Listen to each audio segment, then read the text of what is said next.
Estamos ao vivo? Olá pessoal, boa noite. Acho que tem poucos amigos ainda entrando, porém estamos ao vivo para mais uma palestra, hoje pelo Centro Espírita Chico Xavier, aqui em Bauru. E eu, pela quarentena, estou em casa, porém com a expectativa de que logo vai voltar ao normal. Já está tendo notícias aí, já vou publicar um folderzinho que eu recebi aqui e a gente vai falando sobre isso também, tá bom? Que gostoso estar aqui com vocês mais uma vez. Centro Espírita Chico Xavier. Eu não recebi a notificação ainda. Deixa eu ver só se eu tenho que atualizar aqui nessa página. Ah, verdade. Agora estamos ao vivo aqui, ó. Muito bem. Vou dar uns boa noites aqui especiais, ó. A Val Lima, Maria Lúcia Serafim, Aline. Que bacana. Bruno. Muito bom, pessoal.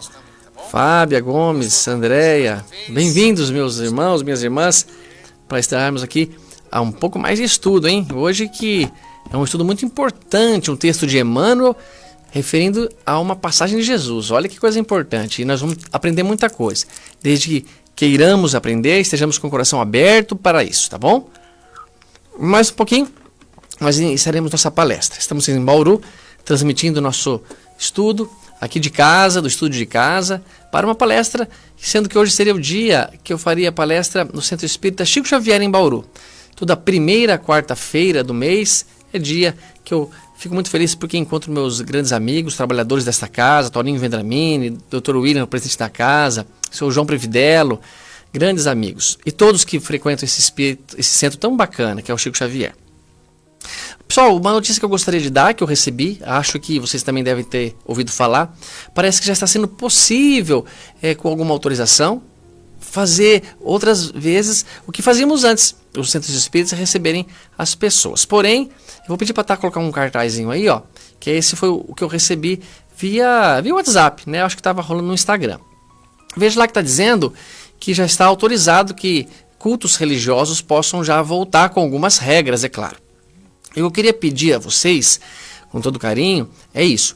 Se formos voltar, pessoal, para o nosso trabalho, vamos estar sempre atentos às regras, vamos obedecer, vamos ser pessoas que colaboram para isso. Pode acontecer, dependendo das pessoas que já estão no local, porque parece que somente 30% da capacidade do local de receber as pessoas que vão poder receber, para ter uma distância de cada um, ok? Então, vamos supor, se 100 pessoas caberiam no centro, somente 30 podem entrar. E às vezes vão mais que 30 pessoas. Pelo menos nos centros que eu conheço tenho ido, a casa fica cheia, que bacana. Então, não se incomode se você não puder entrar, se já deu o número suficiente, se você precisar ceder a vez a alguém, tá bom? Vamos com um coração amoroso, um coração evangelizado para esse momento. Porque é a nossa casa, é o nosso lugar que vamos para fazer oração, para ficar juntos com alegria. Não podemos criar uma polêmica, uma briga ali na porta, tá bem? E se você preferir ficar em casa ainda, não se sentir seguro, tudo bem. As lives ainda vão continuar algum tempo. Eu mesmo vou transmitir todas as lives que farei nos centros. Aqui em casa eu pretendo fazer algumas ainda. Mas faça aquilo que o seu coração disser e confiemos. Se as autoridades já estão dizendo que podemos voltar, o centro da cidade aqui de Bauru já liberou com uma certa carga horária que as pessoas possam frequentar, então já está mais ou menos controlado, estamos esperançosos de voltar logo ao normal. E eu particularmente estou com muita saudade de todos vocês, dos meus amigos, das minhas amigas, das pessoas dos centros espíritas, e viajar para fazer palestra. E peço a Deus que tudo volte no devido tempo, na hora certa, nos protegendo, tá bom? Para estarmos sempre unidos, também imbuídos de um trabalho comunitário, local, e não só no comodismo da nossa casa. Apesar que eu acho que todo mundo está com muita vontade de sair de casa. Bem, pessoal, vamos fazer uma oração juntos, que é comum na casa espírita. Eu vou fazer aqui, peço que vocês mentalizem a nossa palavra, pensem em Jesus, elevem o pensamento, contatem o anjo da guarda de vocês, para estarmos juntos mais uma vez aqui, tá bem? Vamos lá. Senhor Jesus, mestre amado, anjos da guarda, meu anjo da guarda, Augusto, meu grande amigo. Mais uma vez agradeço a oportunidade de estarmos aqui, reunidos, em nome de nosso Mestre Jesus, para mais uma palestra, para mais um pouco do estudo do seu Evangelho. Eu peço que todos os irmãos conectados fiquem atentos, vibrem por mim, para que eu possa fazer uma palestra alegre, interessante, como eu preparei com todo carinho, uma palestra inédita, mas que desejem que todos estejamos conectados pelo alto, pelo pensamento elevado, e abram o coração de vocês para receber essa mensagem tão bonita. Apliquem na vida de vocês e seremos mais felizes com certeza. Obrigado, mestre, por tudo que o Senhor faz por nós há tanto tempo. E fique conosco mais esse dia. Que assim seja. Então, pessoal, vamos lá fazer uma palestra muito importante, muito interessante, que eu particularmente gosto muito. Eu estava estudando alguns textos de Emmanuel nessa quarentena e esse me tocou em especial pela possibilidade de aplicarmos isso na quarentena. Na possibilidade de estarmos ainda meio enclausurados na nossa casa, podemos fazer um trabalho bem voltado ao que o Emmanuel disse aqui. O texto de Emmanuel chama Ante o Apelo do Cristo. E eu coloquei o título da palestra semelhante a isso. O apelo do Cristo, né? Seria o pedido de Jesus, um pedido que Jesus fez para nós. Entre tantas coisas que o Mestre nos ensinou, ele pediu esta que é muito importante para o nosso bem, para a nossa felicidade. Tudo que Jesus fez por nós foi por nós, pela nossa felicidade, porque ele já atingiu o nível de Cristo. Ele já não precisa mais encarnar, nós que precisamos. Então ele veio como um irmão mais velho nos ajudar e fez esse pedido que Emmanuel vai nos ajudar a entender certinho. Esse texto está no Canais da Vida, editora Cultura Espírita, União, capítulo 11, tá bom? Para quem quiser depois ler. Vamos lá. Vamos começar pelo texto do Emmanuel e ao longo do texto vamos usando alguns apoios do Livro dos Espíritos, alguns ensinamentos de Allan Kardec, para ver a coerência, a verdade que está aqui conosco. Nós vamos falar hoje sobre ser perfeito, se melhorar ao longo da vida, ao longo da oportunidade que temos de aprender durante o dia a dia da nossa vida. E a quarentena é uma dessas oportunidades muito importantes, muito grandiosa. Então o Emmanuel começa o parágrafo assim: atentem, prestem bem atenção, é muito importante. Sede perfeitos, sejam perfeitos, conclamou o Divino Mestre. Entretanto, sabemos que estamos presentemente, ou seja, na atual situação, mais distantes da perfeição do que o verme está distante da estrela. Olha que comparação interessante que o Emmanuel faz. Só um detalhe que aqui Jesus continua a frase, Emmanuel só pega a primeira aqui, mas ele diz assim: sejam perfeitos como vosso Pai é perfeito. A frase de Jesus está em Mateus, capítulo 5, versículo 48, ele diz assim, ó: portanto, sede vós perfeitos, como é perfeito vosso Pai celestial. Mas que estranho ouvir isso, porque eu penso, quando que eu vou ser perfeito como Deus é perfeito? Nunca que eu serei, nunca atingirei a condição do conhecimento, da bondade de Deus, porque Ele é absoluto, nós somos relativos. Então quando Ele diz, sede perfeitos como vosso Pai é perfeito, Ele quer dizer, incessantemente melhorem. Não há um fim. Jesus não chegou num platô e agora não há mais o que aprender, não há mais o que fazer. Nós não temos conhecimento como é o caminho evolutivo depois da condição de espíritos puros. Porém, há um caminho evolutivo, senão nós estagnaríamos, senão chegaríamos na condição absoluta de Deus e aí veriam vários deuses e nunca haverá vários deuses. Sempre haverá um único Deus com D maiúsculo e outros Elohim, deuses com D minúsculo, e Cristo é um destes. Porém, quando Jesus então pede, sede perfeitos como vosso Pai é perfeito, não é para a gente desanimar ou achar que isso é um pedido impossível. Na verdade, ele está dizendo, sejam perfeitos sempre, vamos buscando a perfeição todos os dias, a cada momento, hora encarnado, hora desencarnado, hora numa outra encarnação, mas continuem a evoluir. E ele diz, se falasse, na verdade, sede perfeitos como eu sou perfeito, então haveria uma linha de chegada, haveria um limite, um ponto final para a nossa perfeição. Aí eu chegaria na coesão de Cristo e eu não teria mais o que melhorar. Mas o Cristo não disse isso. Ele disse, sede perfeitos como o vosso Pai é perfeito, como Deus. E por que queremos ser perfeitos? Alguns podem até renitentes dizer, não quero ser perfeito, eu gosto, eu me amo assim mesmo. Na verdade, esse perfeito pode ser traduzido como sejam felizes. A perfeição significa não ter mais vícios. Não tendo mais vícios, nós não temos mais obstáculos à felicidade. Então, sede perfeitos significam sejam felizes, melhorando-se. Allan Kardec explica muito bem que a nossa condição de imperfeição traz esses sentimentos que nos machucam tanto e esses sentimentos são responsáveis pela nossa infelicidade. O ciumento sofre com o ciúme e às vezes sem motivo. Ou motivo para ter ciúme acho que nem existe. Mesmo que a pessoa seja uma pessoa infiel, Ela não lhe merece, mas ela não tem motivo que você sofra com ciúme. Porém, nós que carregamos esses sentimentos ainda imperfeitos, sofremos.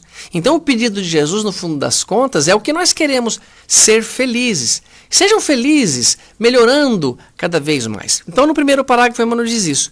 Entretanto, sabemos que estamos, nós encarnados, mais distantes desta perfeição anunciada por Jesus do que o verme está distante da estrela.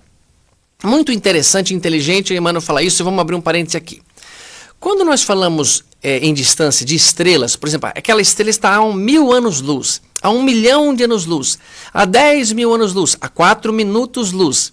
Na verdade, parece que é uma medida de tempo, porque quando a gente fala quantos anos, a gente pergunta pensando no tempo. Só que quando você mede a distância de uma estrela dizendo anos-luz, é uma medida de distância mesmo. É o tempo em que a luz demora para percorrer aquela distância. Aquela luz, até aquela estrela, a luz demoraria 10 mil anos. Então, na velocidade da luz, que é muito rápida, 300 mil quilômetros por segundo, a luz gastaria 10 anos, ou 1.000 anos, ou quanto for, para chegar àquela estrela. Aqui, dá para entender então o que Emmanuel quer dizer. Do verme para chegar até aquela estrela, demoraria muito. Por quê? Porque o verme não consegue, por exemplo, criar um foguete espacial, não consegue lançar uma tripulação em órbita. O que ele está dizendo? Esse verme que rasteja, ele terá que se desenvolver, começar a habitar em corpos melhores, até chegar à condição de uma pessoa que pensa, um ser humano, aí desenvolver a tecnologia para conseguir um dia chegar na estrela. Essa distância, esse tempo, está mais perto para o verme do que nós para a perfeição. O que significa que tem muito chão pela frente, graças a Deus. Tem muita coisa boa a gente se descobrir. Na verdade, eu posso dizer de coração, eu sou uma pessoa bem feliz. Quem me conhece pessoalmente sempre vai me ver muito alegre, muito divertido, e não estou forçando para ser assim. Porque acredito que a vida é bonita, é boa. Mesmo, claro, com as dificuldades, mesmo com o coronavírus que levou muitas pessoas queridas, mesmo com as situações que nós enfrentamos e que eu enfrento, não há motivo para tristeza. Pelo menos não se entregar a ela e sim confiar que essa dor vai resultar em coisa muito positiva, em coisa muito boa. E sempre será assim. Deus é tão maravilhoso e misericordioso que fez qualquer doença que nos atinja, cria aquela situação ruim, aquele desconforto, porém, vai resultar em melhoria, em mais força, mais paciência, mais na procura pela cura daquela enfermidade, tá bom? Então, lembrando aqui, vamos comparar aqui com o Mano falou, que um verme, para chegar na estrela, está mais perto de nós para chegarmos a espíritos perfeitos.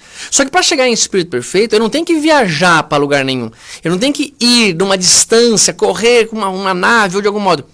Tanto que quando Jesus estava conversando com Felipe, ele fala, para onde eu vou, vocês sabem o caminho? E Felipe pergunta, mas mestre, não sabemos para onde o senhor vai, como é que podemos saber qual é o caminho? E aí ele diz, eu sou o caminho, a verdade e a vida, dando-nos a entender, eu sou o comportamento, Felipe, eu não sou um lugar que você vai vir à esquerda, vir à direita e vai chegar lá onde eu estarei te esperando. Não, é um comportamento. Então essa distância em si não existe. O que existe é a distância moral, é a distância intelectual que temos dos espíritos mais elevados, e vamos ver isso hoje. Então, quando o Emmanuel diz que o verme está tão distante da estrela ou até mais fácil para o verme, significa temos muito trabalho pela frente, não há o que tempo a perder, ok? E Emmanuel continua. Ainda assim, Jesus não formularia semelhante apelo, pedido, se estivesse ele enquadrado no labirinto inextricável do impossível, entre aspas, ele pôs. Ou seja, digam a verdade vocês, que são meus amigos que estão aqui assistindo. Vocês acham que alguém como Jesus pediria algo impossível de ser realizado? Ele pede algo que é possível. Quantos de vocês, eu tenho na minha própria experiência, que não ouviu de um professor, você vai conseguir sim, você é capaz. Não diga isso, não limite-se a colocar-se inferior à sua capacidade, você consegue. E aí aquele aluno se esforçou e foi muito além do que ele imaginava conseguir. Quantos de nós, às vezes desestimulados, achando que não conseguiria, recebeu uma injeção de adrenalina do pai, da mãe, do amor, de alguém, de um professor, começou a se dedicar, trabalhou e foi muito além do que eles tinham como expectativa. Quase sempre a gente tem um plano e muitas vezes vamos além do nosso plano. E com o coração não acreditávamos que conseguiríamos. É o que Emmanuel diz. Jesus não ia pedir algo impossível.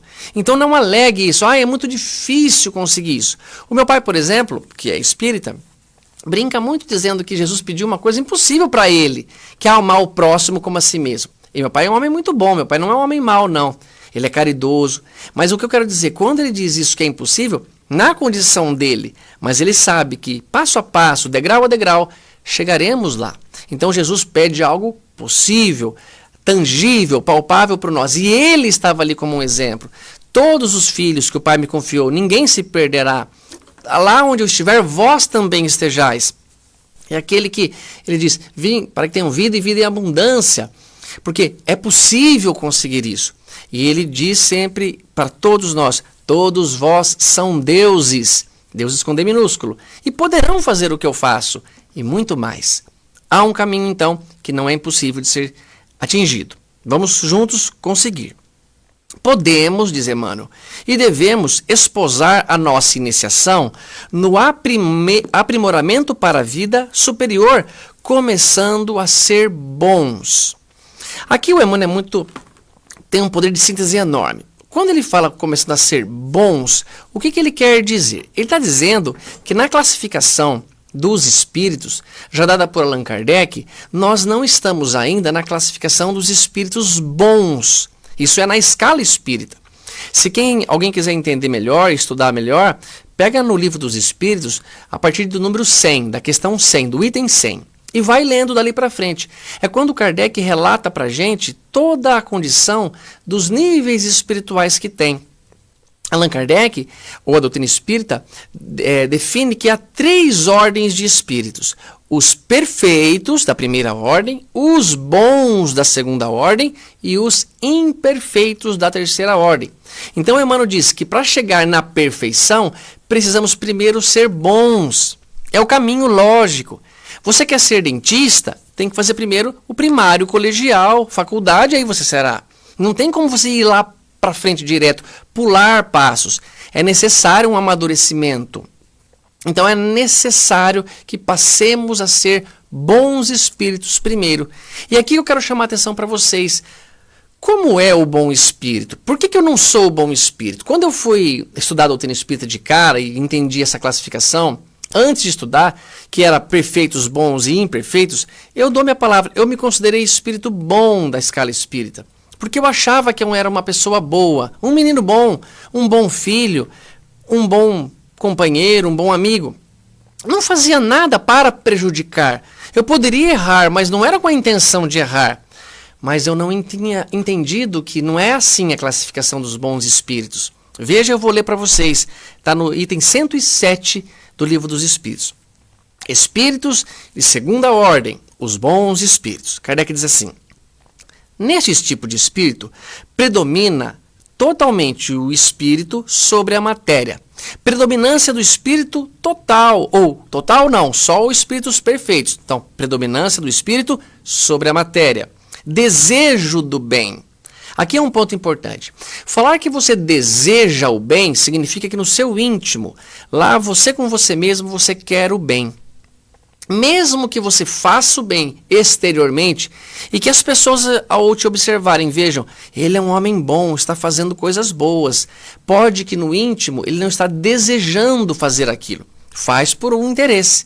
Por exemplo, um político que dá uma cesta básica para uma família na época da eleição, ele está fazendo uma boa atitude, não está? Está. Ninguém pode negar. Lá tem alimentos, vai alimentar uma família, vai ajudar na economia do lar, pode ter até remédios para tirar uma dor. Porém, há um interesse por trás daquele ato.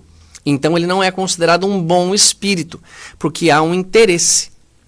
Visto que até Jesus já havia nos afirmado, quando fizerdes a caridade, não espere uma recompensa da terra. Por quê? Porque aí você continua sempre nessa condição de atitudes amorais, sempre espírito perfeito, só faz as coisas visando uma troca, né, um reembolso para você. E isso não é o que a gente quer.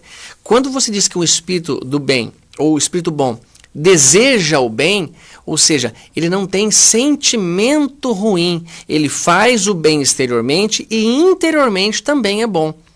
Desejo e vontade parecem semelhantes, mas há uma diferença. Desejo é o que está na teoria, lá embutido no nosso ser, é o que eu realmente quero, e a vontade é o que eu estou manifestando. Desejo em dar um alimento, eu posso dar o alimento com aquele desejo e a vontade manifestada está sincronizado. Está em comum acordo. Porém, eu vou dar aquela comida lá porque se eu não der, pode me acontecer isso, posso passar fome, posso fazer uma barganhazinha aqui com Deus. Então, eu tenho vontade no bem, mas não tenho o desejo no bem. Eu tenho o desejo do interesse ainda. Então, quando o Emmanuel pede para nós, ele está dizendo dessa escala, dessa situação. Olha que interessante que ele continua aqui, ó. Suas qualidades dos bons espíritos e poderes para o bem estão em relação ao grau de adiantamento que hajam alcançado. Uns têm a ciência, outros a sabedoria e a bondade. Isso está no Livro dos Espíritos, item 107. Então, alguns espíritos já têm a ciência dominada, a intelectualidade, outros têm a sabedoria e a bondade. Realmente, a doutrina dos espíritos nos ensina que nós caminhamos por dois caminhos evolutivos, um da intelectualidade e um da moralidade, da moral. Eu posso ser um homem muito inteligente, muito senhor da ciência, mas eu não tenho moral e uso mal isto. Então, está faltando um caminho evolutivo. Outros, porém, têm um caminho já bem moralizado, com muita sabedoria, porém, não têm o domínio da intelectualidade, mas já são bons espíritos, estão caminhando para isso. E ele continua, não estando ainda completamente desmaterializados, conservam mais ou menos, conforme a categoria que ocupem, os traços da existência corporal. Assim, na forma da linguagem,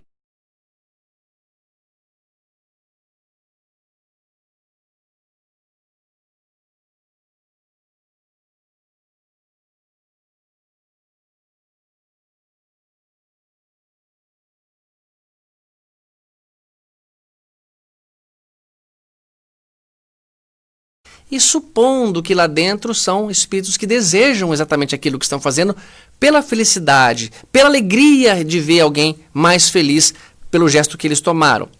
Mas ainda se observa, enquanto encarnados, algumas manias, algumas coisinhas que não são tão bacanas. Por quê? Porque ainda são bons, não são ainda perfeitos. Senão já seriam perfeitos, se não tivesse nenhuma mácula a se livrar. Já nós estamos na característica dos imperfeitos. Olha que interessante essa parte. Quando encarnados, quando esses espíritos bons encarnam, são bondosos e benevolentes com os seus semelhantes. Maravilha. Não os movem o orgulho. O que significa? O orgulho não move ele em nada. E o orgulho ainda, digo por mim, me move muito. Eu tenho orgulho, ou seja, eu gosto de ser reconhecido porque me esforcei para fazer aquilo. Eles não esperam isso. Eles não são movidos pelo orgulho. O orgulho não os impulsiona mais para nada, como nos impulsiona. Então, não se movem pelo orgulho, nem pelo egoísmo ou pela ambição. Não são assim. Não experimentam ódio, não experimentam rancor, não experimentam inveja ou ciúme. E fazem o bem pelo bem. Veja que interessante, você não experimentar o ódio, a dor não, mas o ciúme, o rancor, o orgulho, é uma delícia, deve ser uma delícia. Por quê? Porque esses sentimentos nos judiam. Quem está sentindo ciúme de alguém está sofrendo. Quem está com rancor de alguém está sofrendo. Quem está sentindo ódio de alguém está sofrendo. Sim, eu sinto tudo isso, mas porque eles fizeram para mim. E você é espírito imperfeito. Porque se fosse feito a mesma coisa para você, para um espírito bom, ele não sofreria, ele não tem isso. É como se você, naquela frase de Khalil Gibran, o perdão é como as flores que exalam perfume quando são pisadas. Se você pega uma flor e esmaga as pétalas dela, ela exala perfume. Ela não tem outra coisa para oferecer. Ela só pode oferecer perfume. Isto é o espírito bom, tá bem? E imagina aí, faz um teste com você. Eu vou perguntar para você saber se você está em que escala. Se você não sente ciúme, inveja, raiva ira, cobiça, ambição, aquela ambição de ter o que o outro tem. Se você não tem isso, não teve nunca na história da tua existência, você é bom espírito, da classificação dos bons. Mas se você teve esse sentimento, também não se preocupe. Você está com uma grande, esmagadora maioria, como eu também estou, ainda na classificação dos espíritos imperfeitos, que lutam pela vida, pela sua própria melhoria. Então, essa classificação é para espírito que não tem esse sentimento. E olha essa parte, para a gente concluir o livro dos espíritos e voltar para o texto do Emmanuel. A esta ordem pertencem os espíritos designados nas crenças vulgares pelos nomes de bons gênios, gênios protetores, espíritos do bem, é o que chamamos de anjos da guarda. Ah, então o nosso anjo da guarda é um espírito bom da escala espírita? Sim, segundo o livro dos espíritos.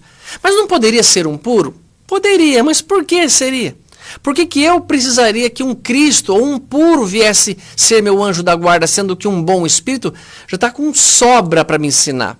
E eles, encarregados disso, também aprendem.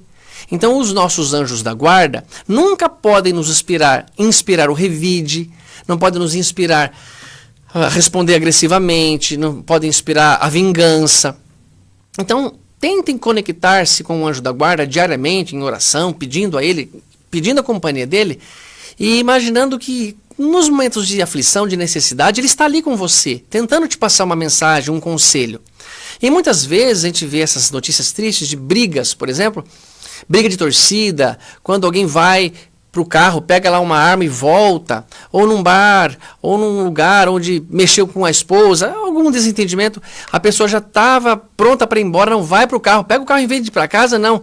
Ele pega numa arma lá, pega um pedaço de madeira e volta para agredir. E ele diz, eu estava intuído, eu estava com um desejo. Um anjo da guarda nunca daria esse conselho. Um anjo da guarda sempre diz, amigo, vamos embora, deixa quieto. Se ele fez isso com você, com a mulher sua, ele é um espírito imperfeito. Pelo contrário, faz uma oração para ele não se incriminar ainda mais com outras pessoas e não encontrar algo pior.